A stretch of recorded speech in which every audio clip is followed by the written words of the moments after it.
Just showing you a belling wall oven, and it's in our shed. Now you might ask yourself the question, and quite a reasonable question, why is a wall oven sitting in a shed disconnected? And that's because this belling wall oven is absolute garbage, and we've had it taken out and we've put a Westinghouse one in instead. It's probably only just on 3 years old. The warranty's 2 years. We contacted Belling, we contacted the people who sold it to us, and pretty much, you know, they weren't all that interested. Well, especially Belling weren't. Well, I contacted them and they told us that we could get the parts for free, which I suppose is reasonable. And what they also said was that we'd had to pay all the labour.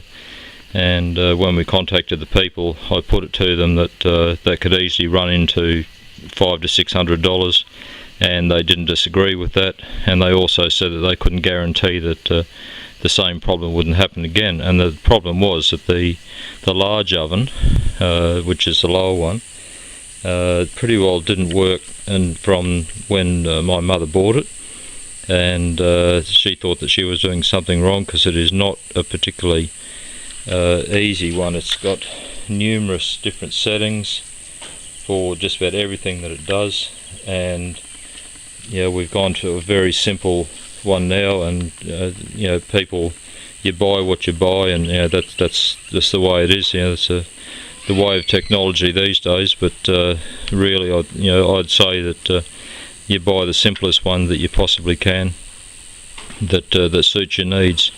And this one is just far too complicated.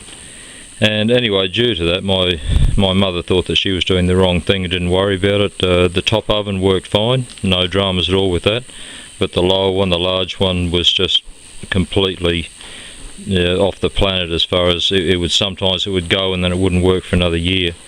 The only other thing I'll show you is when the electrician actually installed it, he showed me that's the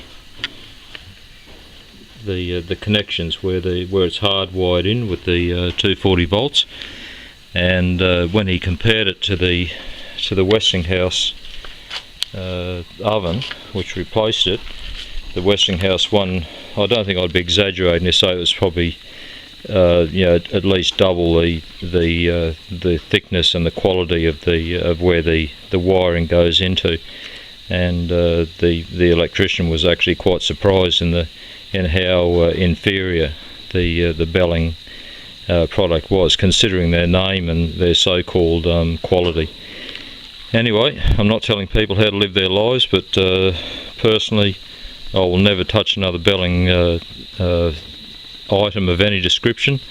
And if you want to buy one, I would certainly have a look around and be prepared to get stuck into them if anything goes wrong, because if you look on Google, you'll find that an awful lot of Belling products have problems with the heating, and it could be anything from the element to the circuitry or the power supply or anything. It all seems to be quite a mystery as to why they do it. Anyway, as I say, it's completely up to you what you buy, but that's my opinion.